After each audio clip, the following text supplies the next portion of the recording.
إحالة نقيب المهندسين للمحكمة الجنائية العاجلة.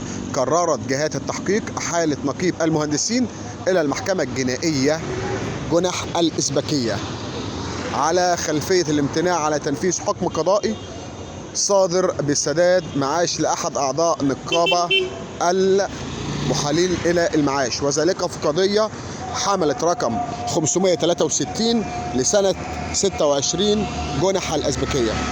وقال المحامي محمد أنور دفاع أحد المهندسين والمستفيدين من الحكم أن التحقيق أكد أن نقيب المهندسين لم يلتزم بما قضت به المحكمة، ما دفع إلى الجهة المختصة لاتخاذ قرار إحالة للمحكمة المشار لي أعلاه.